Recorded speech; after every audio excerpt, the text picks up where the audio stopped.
감람나무 숲에서 맞는 놀라운 순간. 예수께서 이 말씀을 하시고 제자들과 함께 기드론 시내 건너편으로 나가시니 그곳에 동산이 있는데 제자들과 함께 들어가시니라. 그곳은 가끔 예수께서 제자들과 모이시는 곳이므로 예수를 파는 유다도 그곳을 알더라. 유다가 군대와 대제사장들과 바리새인들에게서 얻은 아랫사람들을 데리고 등과 횃불과 무기를 가지고 그리로 오는지라. 예수께서 그 당할 일을 다 아시고 나아가 이르시되 너희가 누구를 찾느냐 대답하되 나사렛 예수라 하거늘 이르시되 내가 그니라 하시니라. 그를 파는 유다도 그들과 함께 섰더라. 예수께서 그들에게 내가 그니라 하실 때에 그들이 물러가서 땅에 엎드러지는지라. 이에 다시 누구를 찾느냐고 물으신데 그들이 말하되 나사렛 예수라 하거늘 예수께서 대답하시되 너희에게 내가 그니라 하였으니 나를 찾거든 이 사람들이 가는 것을 용납하라 하시니 이는 아버지께서 내게 주신 자 중에서 하나도 잃지 아니하였사옵나이다 하신 말씀을 응하게 하려 함이로라. 이에 시몬 베드로가 칼을 가졌는데 그것을 빼어 대제사장의 종을 쳐서 오른편 귀를 베어버리니 그 종의 이름은 말고라.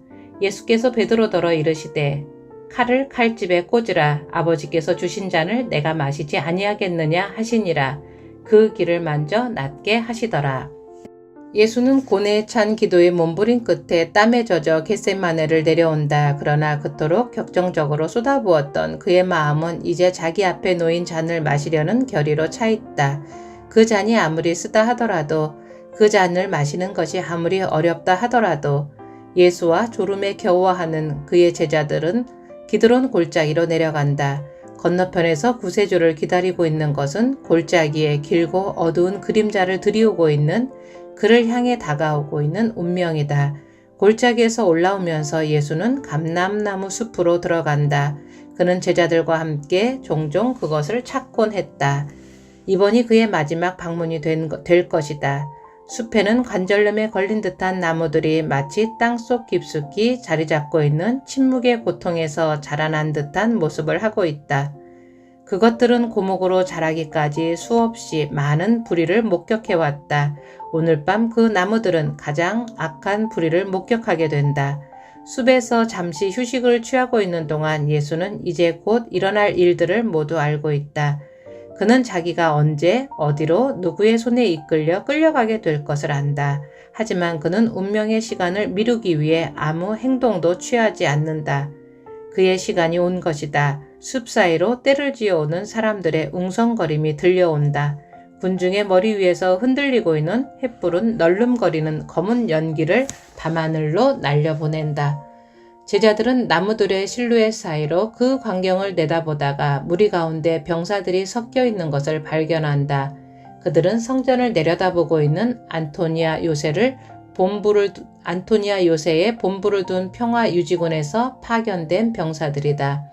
파견되는 병사들의 단위는 약 600명으로 그들은 반란의 조짐이 보이는 자는 즉각 체포해 분쇄하는 솜씨를 발휘하는 자들이다. 이 얼마나 풍자적인 장면인가. 몇 마디 속삭이는 기도로도 자신을 지켜줄 군단급의 천사들을 당장 불러올 수 있는 분을 잡으려고 병사들이 파견된 것이다. 얼마나 웃기는 일인가. 세상에 비치신 분을 잡으려고 횃불과 등불을 들고 찾아온 것이다. 별들을 만들어내시는 분을 잡으려고 손으로 만든 칼과 몽둥이를 들고 찾아온 것이다. 그들은 반항을 최소한으로 줄이려고 전략적으로 밤해왔다. 지금 예루살렘은 유월절을 지키기 위해 각지에서 온 순례객으로 차고 넘치고 있으므로 이 무모한 젊은 설교자에게 충성을 바치고자 하는 자들이 얼마나 될지는 아무도 알 수 없다. 만약 그를 낮에 체포한다면 폭동까지는 아니더라도 절대 달갑지 않은 장면이 연출될 것은 뻔한 일이다. 제자들은 다른 병사들이 더 없는지 관목 숲 너머로 시선을 던지면서 한편으로는 도망갈 길을 살핀다. 그러나 그들이 미처 깨닫기도 전에 병사들은 그들 앞에 나타난다. 베드로의 손은 최근 사들인 칼의 손잡이에 가 있다. 그러나 그는 아직 그것을 뽑아 들지는 않는다. 잠깐만, 칼이라고? 고기 잡는 어부의 손에 베드로가 어떻게 된 것인가? 그는 예수의 왕국이 이 세상에 속한 것이 아님을 깨닫지 못한 것인가? 그는 자기 손을 칼자루를 쥐기 위해 사용할 것이 아니라 기도하기 위해 모아야 한다는 것을 모르는가?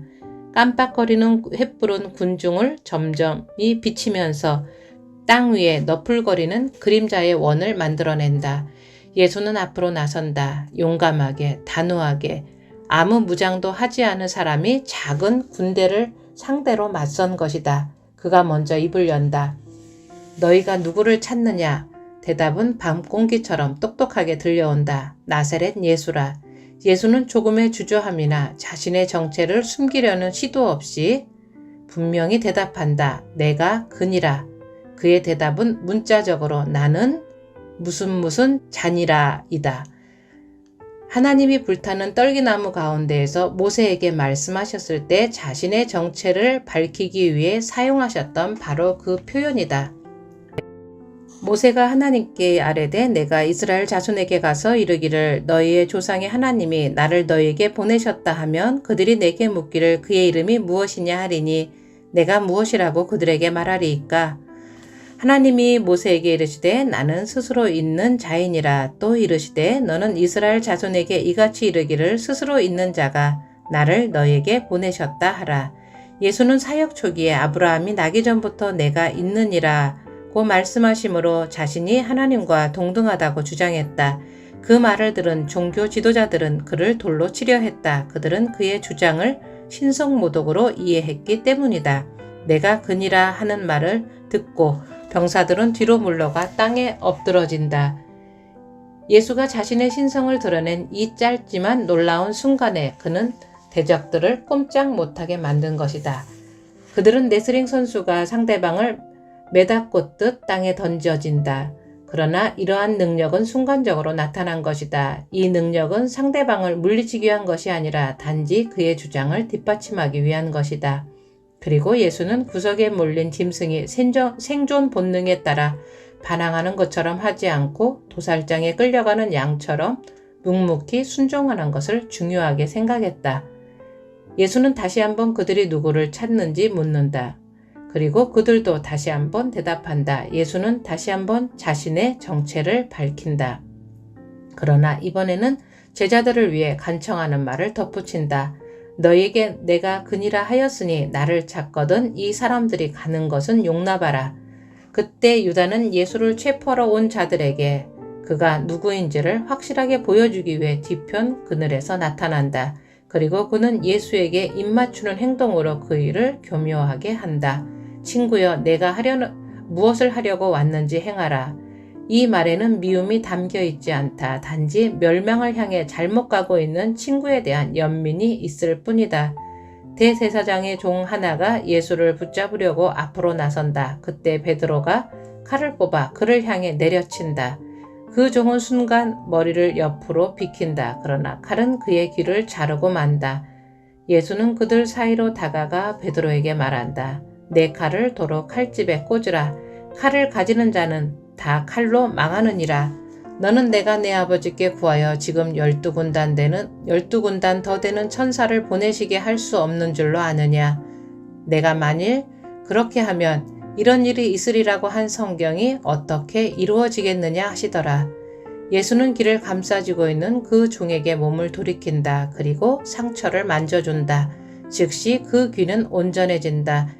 예수는 자신을 방어하기 위해 상대방의 길을 잃게 하는 것조차 용납하지 않는다. 그의 입장은 분명하다. 피를 흘리는 것은 자신뿐이어야 한다는 것이다. 의사였던 누가는 그 종의 상처를 묘사한다. 실제로 잘린 것은 작은 부분이었다는 것을 밝히기 위해 귀라는 단어의 축소형을 사용한다. 어쩌면 귓볼 정도가 잘렸을 가능성도 있다. 누가는 또 치료에 관해 기술한 유일한 복음서 저자이다. 어쩌면 다른 복음서 저자들에게 그들 앞에 전개되고 있는 비극적 상황에 비해 이 기적이 하찮은 것이었는지도 모른다. 결국 세상을 구원하실 주님의 목숨이 걸려있는 이 상황에서 한 종의 깃불이 무슨 대단한 것이겠는가. 이것은 예수가 죽기 전에 행한 마지막 기적이었다. 그리고 가장 작은 기적이었다. 분명 그 종은 비록 귀의 한 부분이 없어도 자신의 삶을 온전히 살 수 있었을 것이다. 그의 청력에도 아무런 문제가 없었을 것이다. 사태가 최악으로 전개된다 해도 피해는 외모에 관한 것으로 그쳤을 것이다.